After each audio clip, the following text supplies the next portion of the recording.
Ya, sekarang kita akan update dari arena balap Formula One. Lewis Hamilton jadi juara GP Montreal, Kanada.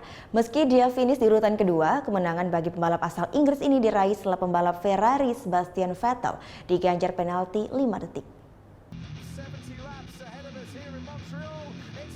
Lewis Hamilton raih gelar juara di Grand Prix Kanada Formula One 2019. Namun hasil ini diraih Hamilton tanpa finish tercepat. Sebenarnya pembalap Ferrari Sebastian Vettel jadi yang tercepat pada seri ini. Apa daya, podium 1 harus diserahkan ke rivalnya karena Vettel mendapat penalti 5 detik. Hukuman ini didapat saat Vettel sempat keluar dari trek, kemudian berusaha masuk demi pertahankan posisi pertama di lap 48. Sebenarnya pembalap Jerman ini mampu menjaga posisi terdepan setelah start di pole position. Tapi tekanan terus digencarkan rivalnya Lewis Hamilton yang terus membuntuti Vettel. Selisih waktu keduanya Hamilton catat 1,3 detik di belakang Sebastian Vettel. Ada kejadian unik saat finish sebelum pembalap menuju podium. Setelah mendapat kabar pengurangan waktu dari penalti, Sebastian Vettel menukar papan peringkat miliknya ke mobil Lewis Hamilton. Hasil ini jadi gelar juara ke-7 pembalap asal Inggris tersebut di GP Kanada. Artinya Hamilton samakan rekor Michael Schumacher yang juga raih 7 kemenangan di sirkuit Gilles Villeneuve, sekaligus yang terbanyak sepanjang sejarah Formula One. Selain itu, kemenangan ini membuat Hamilton sudah kumpulkan 162 poin di puncak klasemen pembalap. 5 gelar juara disabetnya dari 7 seri yang sudah berjalan.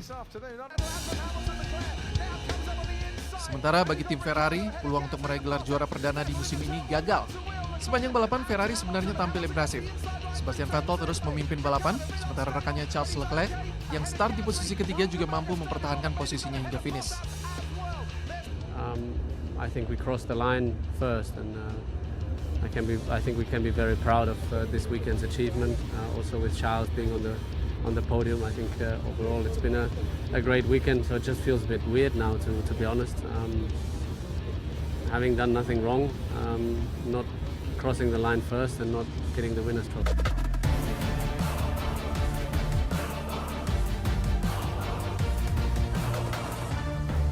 Di luar hasil yang harus diterima Sebastian Vettel, tim kuda jingkrak ini sukses memamerkan keunggulan mobil anyarnya SF90 yang memiliki kelebihan kecepatan maksimal. Sirkuit Gilles Villeneuve yang memiliki karakter trek-trek panjang sukses bagi tim Ferrari untuk memanfaatkan keunggulan mobilnya. Meski gagal juara, penampilan di Kanada bisa jadi modal kebangkitan Ferrari menyaingi performa Mercedes musim ini yang superior. Selanjutnya balapan F1 akan digelar 21 hingga 23 Juni mendatang di sirkuit Paul Ricard, Prancis. Hamilton